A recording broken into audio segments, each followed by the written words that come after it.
それはメキシコシティ南部。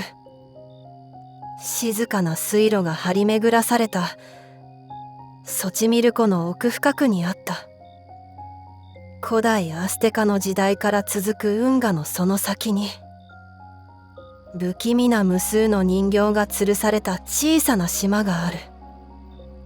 風が吹くたびにガラスの瞳がきしみ、腕や首がぶら下がったまま揺れ、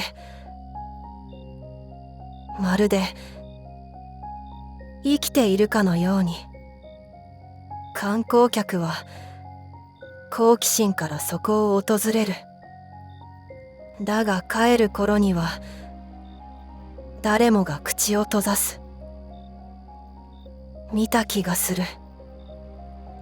動いたような目があった。人形島。それは聖者と死者の境界に漂う記憶の島である。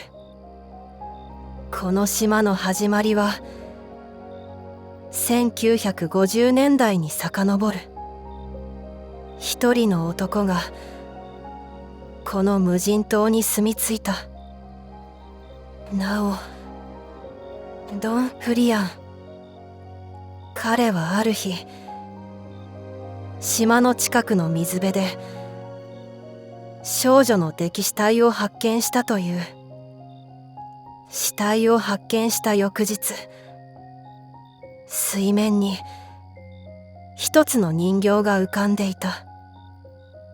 まるで少女の霊が取り付いたかのように、ドン・フリアンはその人形を木に吊るした。少女の魂を慰めるため。それ以来、彼は拾ってきた人形、壊れた人形、誰かが捨てた人形、ありとあらゆる人形を島中に吊るし続けた。そうして何十年も彼はこの島で人形とだけ暮らしたのだ。そして奇妙なことに、ドン・フリアンは少女が溺れたとされる全く同じ場所で溺死した。彼の死後も人形は増え続け、島はそのまま残された。ソチミル湖の運河地帯は古代から続く文化遺産でもある。だがこの島は他のどの島とも違っていた。国外の心霊番組が取り上げたのをきっかけに、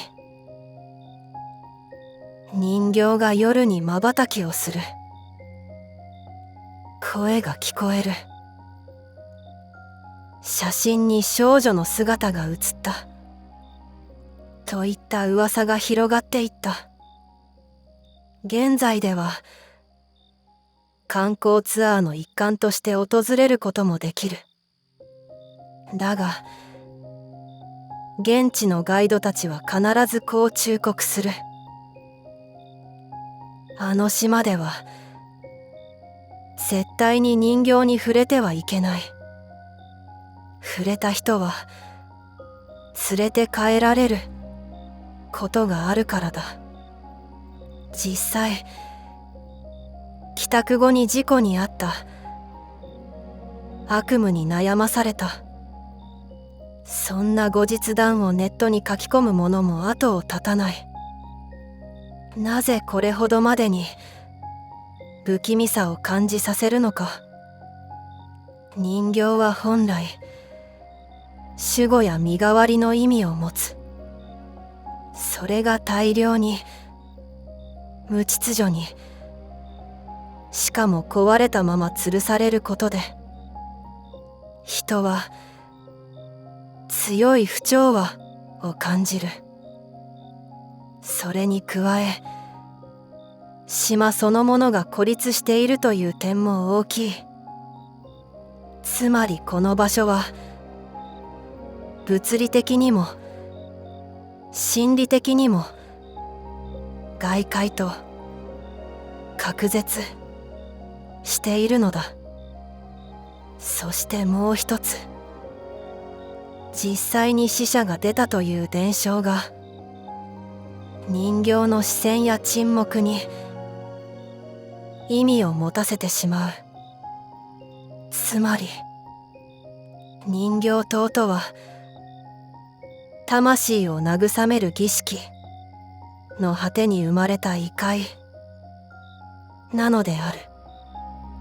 人形塔はメキシコシティ南部ソチミルコ地区の運河に浮かぶ小島である。一般の観光客でもチャランパと呼ばれる平底線に乗って訪れることができる。ただし運河の奥深く片道2時間近くかかる。現地ではイスラ・デラス・ムニェカスと呼ばれ Google マップにも登録されている。